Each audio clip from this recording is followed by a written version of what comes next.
In more local football news, it was dubbed Sunday Night Football in Jacmel. The third place playoff and finals took place in the Dominic Fedee football tournament. Our gorgeous sports correspondent, Jermaine Georges, was at hand and filed in this report. Thank you, Tennyson. Well, the weekend in Jacmel was unquestionably exciting. The atmosphere was one that anyone would want to associate with. Scores of persons turned out on Sunday night to support the Dominic Fedee football tournament. Now, though the games had a bit of a late start awaiting portable lights, a fierce contest for third place was frisked between RV Juniors and T-Valley. Up until the 90th minute, both teams retained a 2-all score, which led to penalties. Here are some of the highlights.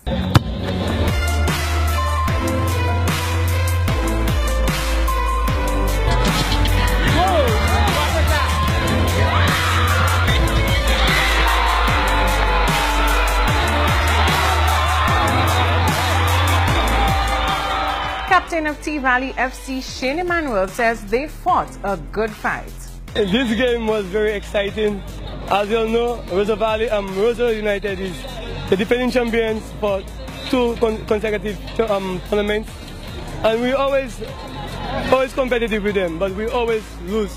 And tonight we were very determined to win tonight. The finals heated up even more between Jacmel and Mondo. In the 90th minute, both teams retained a 1-all score, which went into penalties.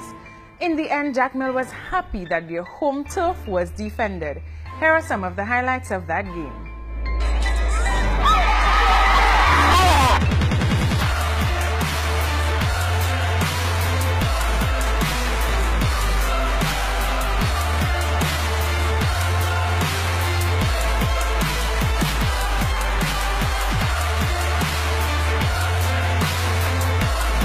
Candidate for Anse La Raye Canaries and director of the tournament, Dominic Fedee, says his approach to sports development is not superficial. Fedee says his attitude isn't that of the ordinary politician who uses sports politics as a temporary method of bringing the youth together, but his focus is on education and progress. Tonight to end up into academies and into structured development programs so that we can export some of the talent we have in the constituency. We had a coach from Manchester United in that vein earlier this year, and that went very, very well. Out of that effort, we have a number of young people, not from this constituency, but from another part of the island that's actually gone on to get scholarships with the University of the West Indies.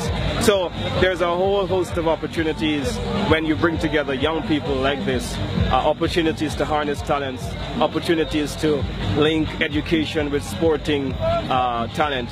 And I think that this is what tonight really is about.